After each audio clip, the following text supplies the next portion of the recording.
नमस्कार दोस्तों, मैं डॉक्टर प्रवीण द्विवेदी अपने इस चैनल में आपका स्वागत करता हूं। तो हम लोग इस चैनल पर पढ़ रहे थे पर्यावरण, और पर्यावरण में हमने इकोलॉजी वाले टॉपिक को ख़त्म कर दिए हैं। इकोसिस्टम भी मैंने ख़त्म कर दिया है।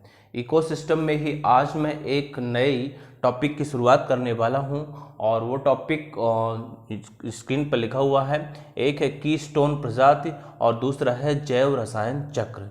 एक बात मैं आप लोगों से कह दूं कि जो मित्र यहाँ पर पहली बार आए हैं तो प्लीज़ आप इस टॉपिक को समझने के पहले इसके पहले वाले लेक्चर को ज़रूर देखें, इसके बाद ही ये लेक्चर देखें, तभी ये लेक्चर आपको कुछ लाभकारी समझ होगा और साथ में समझ में आएगा। आइए बिना समय गंवाए शुरू करते हैं। मैंने आपको यहाँ पर लिखा हुआ है कीस्टोन प्रजाति। देखो, हम लोग पारिस्थितिक तंत्र पढ़ रहे थे। पारिस्थितिक तंत्र मैंने आपको बहुत अच्छे से समझाया। उसमें एक क्वेश्चन पूछा जाता है कि स्टोन प्रजाति क्या होती है। देखो, वर्ड से ही समझ में आता है। ये शब्द जो है दो शब्दों से मिलकर बना हुआ है। एक है की, और ये जो की है आप इसको इंग्लिश में देखिए ये KEY है, की स्टोन प्रजाति। देखो, की वर्ड का मतलब जो सिंपल होता है मैं आपको बता दूं कि की मतलब जो ताला होता है उसकी जो चाबी होती है, तो हर ताले के लिए एक पर्टिकुलर चाबी होती है समझने के लिए। तो इसी तरह से जो हमारा पारिस्थितिक तंत्र होता है, उस पारिस्थितिक तंत्र में कुछ ऐसी प्रजातियां पाई जाती हैं जो यदि वो प्रजाति उस पारिस्थितिक तंत्र से हटा दी जाए तो वो पारिस्थितिक तंत्र फेल हो जाएगा, खत्म हो जाएगा, और जो पारिस्थितिक तंत्र का जो बैलेंस बना हुआ रहता है वो इम्बैलेंस हो जाएगा। ऐसी प्रजातियों को ही बोला जाता है क्या, की स्टोन प्रजाति। की मतलब उस पारिस्थितिक तंत्र की जान। ऐसी प्रजातियां जो उस पारिस्थितिक तंत्र के लिए रन करने के लिए, चलने के लिए बहुत जरूरी है, ऐसी प्रजातियों को ही बोला जाता है की स्टोन प्रजाति। मैंने परिभाषा में लिखा हुआ है प्यारे मित्रों कि वह प्रजाति या प्रजाति का समूह है जिसका पारिस्थितिक तंत्र पर प्रभाव जो है मात्र उनकी अत्यधिक संख्या के कारण ही नहीं, अत्यधिक संख्या के कारण ही नहीं बल्कि उनके कार्यों से भी पड़ता है। मतलब भले उनकी संख्या कम हो लेकिन उस पारिस्थितिक तंत्र के लिए वो प्रजाति बहुत इंपॉर्टेंट होती है। ऐसी जो फैक्टर, ऐसी प्रजातियां होती हैं, ऐसी प्रजातियों को ही बोला जाता है की स्टोन प्रजाति। देखिए, मैंने एक चीज़ यहाँ पर और लिखी हुई है। पारिस्थितिक तंत्र में मैं आप लोगों को पढ़ाया था खाद्य श्रृंखला के बारे में, खाद्य जाल के बारे में, और कुछ केमिकल साइकिल जो अभी आज मैं पढ़ाने वाला हूँ। तो हर पारिस्थितिक तंत्र में ये होता है, एक खाद्य श्रृंखला होती है, खाद्य जाल बन जाता है, और वहाँ पे एक केमिकल साइकिल चलती है। तो इन सब चीज़ों के लिए ये प्रजातियाँ बहुत महत्वपूर्ण होती हैं, और ऐसी प्रजातियों को ही बोला जाता है कि स्टोन प्रजाति। मैंने कुछ उदाहरण के लिए यहाँ पे लिखा हुआ है, जैसे कुछ परभक्षी होते हैं, ठीक है। इसके अलावा सैप्रोफाइट भी होते हैं, कुछ सूक्ष्म जीव भी होते हैं जैसे अपघटक होते हैं। अपघटक क्या करते हैं, जब कोई जीव जंतु पेड़ पौधे नष्ट हो जाते हैं तो उनका अपघटन करके, उनको नष्ट करके मिट्टी में मिला देते हैं। वो सारे तत्व मिट्टी में मिल जाते हैं, मिट्टी में आने के बाद वापस अपने पर्यावरण में आ जाते हैं वो। तो ऐसे सूक्ष्म जीव होते हैं। इसके अलावा नाइट्रोजन स्थिरीकरण कुछ जीवाणु होते हैं, जैसे कि राइजोबियम है, क्लास्ट्रीडियम है, एजोटोबैक्टर है, एनाविना है। ऐसे कुछ जो नाइट्रोजन को अपनी मिट्टी से हमारे पेड़ पौधे जीव जंतुओं तक लाते हैं, ऐसे स्थिरीकरण जीवाणु होते हैं। तो ये सारे स्थिरीकरण जीवाणु जो कहलाते हैं की स्टोन प्रजाति। और सबसे पहले इस जो वर्ड को यूज किया था एक साइंटिस्ट थे 1969 में, रॉबर्ट टी पेन। ये क्वेश्चन पूछा गया है तो कीस्टोन प्रजाति का कॉन्सेप्ट वो लेकर आए थे। इतनी बातें आपको कीस्टोन प्रजाति में याद रखना चाहिए। आप लोग क्या करें, इस परिभाषा को लिख लें और साथ में जो उदाहरण लिखे हुए हैं इनको लिख लीजिए, इन साइंटिस्ट का नाम लिख लीजिएगा। तो आई थिंक कीस्टोन प्रजाति का मतलब आप लोग समझ गए होंगे। आइए चलते हैं जैव रसायन चक्र के बारे में। इंग्लिश में इसको बोलते हैं बायो जियो केमिकल साइकिल। देखिए, इसको हम भी 2-3 भागों में तोड़ते हैं। एक है जैव, दूसरा है रसायन। अब रसायन क्या होता है, केमिस्ट्री, और जो जैव मतलब बायो। तो मैंने यहाँ पे लिखा हुआ बायो, रसायन का मतलब केमिकल बायो जियो केमिकल साइकिल क्या एक चक्र बन जाता है। आप समझते हैं ये क्या होता है। पहले आप परिभाषा देख लीजिए क्या लिखी मैंने यहाँ पर, या परिभाषा चाहे तो यहाँ पर ये लिख लीजिएगा। ये परिभाषा लिखी हुई है कि पारिस्थितिक तंत्र में पोषक तत्वों का प्रवाह निर्धारित होता है जिस चक्र के द्वारा उसे बोला जाता है जैव रसायन चक्र। अब देखिए पारिस्थितिक तंत्र में बात आई पोषक तत्वों की, इसके पहले भी मैंने आपको बताया था, आप लोग पिछले लेक्चर पे जाकर देख लीजिएगा। वो फिर भी मैं समझा देता हूँ कि हमारी जो पृथ्वी होती है, पृथ्वी में बहुत तरह के तत्व पाए जाते हैं, एलिमेंट्स पाए जाते हैं। उन एलिमेंट्स को हम लोग क्लासिफिकेशन भी पढ़े हैं, फिर भी आप देख लीजिए। दो भागों में इसको बांट सकते हो आप। एक होता है दीर्घ मात्रिक तत्व और सूक्ष्म मात्रिक तत्व।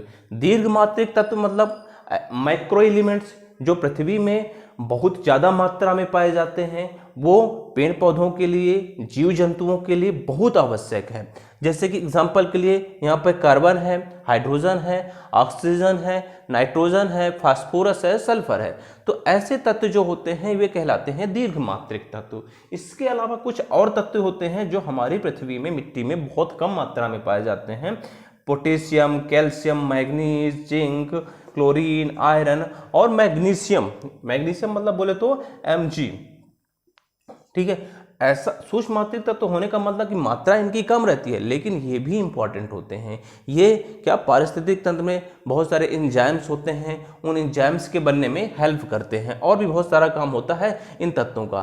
तो ये जो तत्व होते हैं दीर्घ मतलब बहुत ज़्यादा मात्रा में पाए जाते हैं, ये बहुत इंपॉर्टेंट होते हैं। ये पौधों में क्या फोटोसिंथेसिस होती है तो कार्बोहाइड्रेट के निर्माण में इंपॉर्टेंट भाग करते हैं। श्वसन की प्रक्रिया में नाइट्रोजन, फास्फोरस, सल्फर जो होते हैं ये अमीनो एसिड, प्रोटीन के निर्माण में हेल्प करते हैं। ये फैक्ट आप लिख लीजिएगा, ठीक है। तो ये सारी चीजें जो होते हैं दीर्घ मात्रिक तत्व कहलाते हैं। आइए समझते हैं इन दीर्घ मात्रिक तत्व जो तत्व मैंने पढ़ा है इनमें जैव रसायन चक्र कैसे बनता है।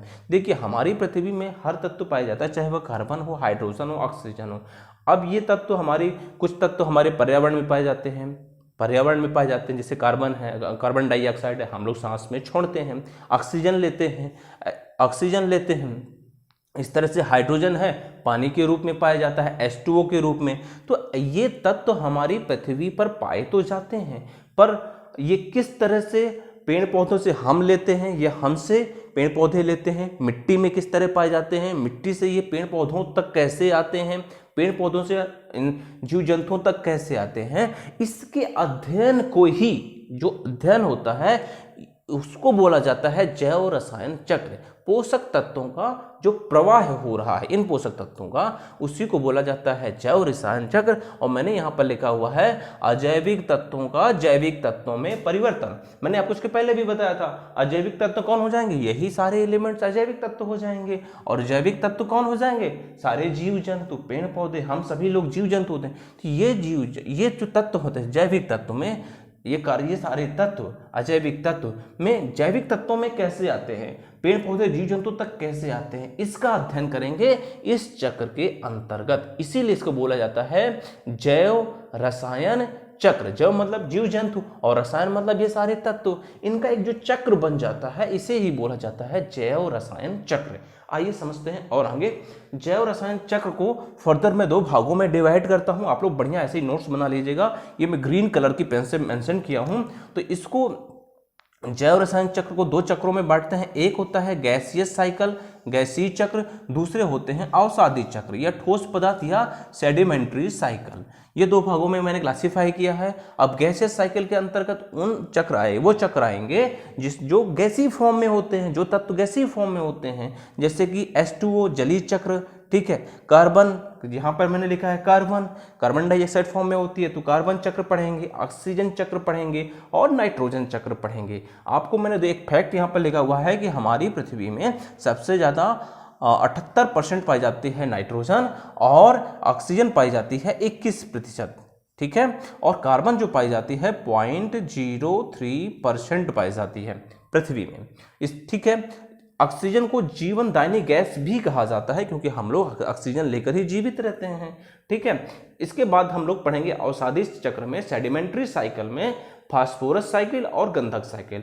आप लोगों को बता दूं कि ये लेक्चर मेरा 2 भागों में बंटने वाला है। आज मैं आप लोगों को समझाऊंगा जलीय चक्र, कार्बन चक्र और ऑक्सीजन चक्र के बारे में। नाइट्रोजन चक्र, फास्फोरस चक्र और गंधक साइकिल मैं आपको अगले लेक्चर में समझाऊंगा। क्यों? क्योंकि नाइट्रोजन साइकिल थोड़ी सी बड़ी है और साथ में यहाँ से क्वेश्चन बहुत पूछे जाते हैं, बहुत क्वेश्चन पूछे जाते हैं एग्जाम्स के लिए, बहुत इंपॉर्टेंट होता है नाइट्रोजन साइकिल। तो इसको हम बहुत अच्छे से डिटेल में समझेंगे अगले लेक्चर में। तो आइए समझते हैं जलीय चक्र। देखिए जलीय चक्र मैंने यहाँ पर लिखा हुआ है, आप लोग ऐसे मेंशन कर लीजिएगा। ये पूरा जलीय चक्र के बारे में मैंने मेंशन किया, आप लोग चाहें तो ऐसे ही लिख लेना, ठीक है। तो देखो जलीय चक्र क्या होता है, आपको पता है कि जल के बिना जीवन संभव नहीं है, जल ही जीवन होता है, इसीलिए हमें जल की एक एक बूंद को बचाना चाहिए।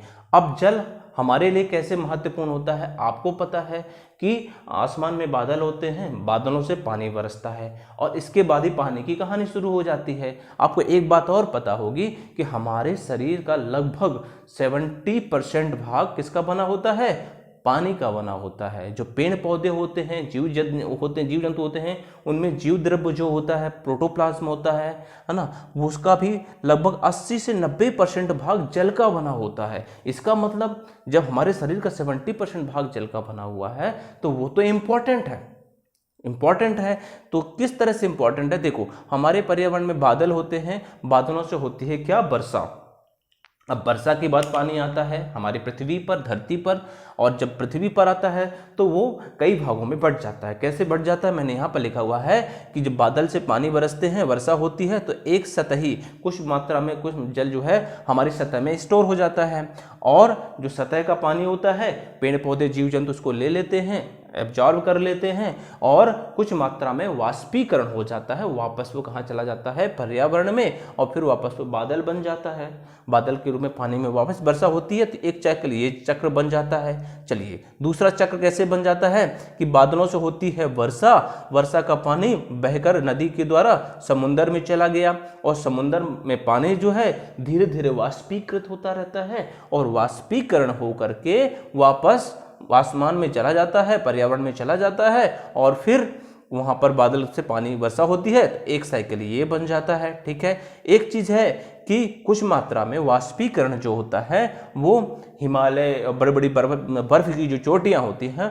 वहां पर मात्रा में बर्फ और हिम के रूप में कुछ मात्रा में पानी संचित भी हो जाता है, ठीक है। एक और साइकिल कैसे बन जाता है, देखिए कि बादलों से होती है वर्षा, वर्षा से पानी चला जाता है भूमिगत जल, कुछ मात्रा में पानी स्टोर होकर के बहुत नीचे जमीन में चला जाता है। अब जो हमारे किसान मित्र होते हैं वो बोरवेल करा लेते हैं, अब वहां से पानी को निकालकर अपने खेती किसानी करते हैं। तो इस तरह से भूमिगत जल कुछ मात्रा में यूज कर लिया जाता है।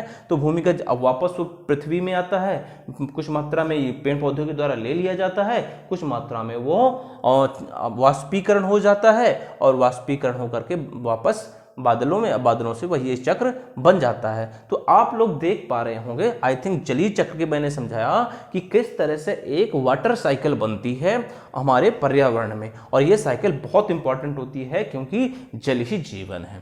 चलिए तो और समझते हैं कार्बन डाइऑक्साइड के बारे में, कार्बन साइकिल के बारे में। देखिए मैंने लिखा है पर्यावरण में लगभग 0.03% कार्बन होती है।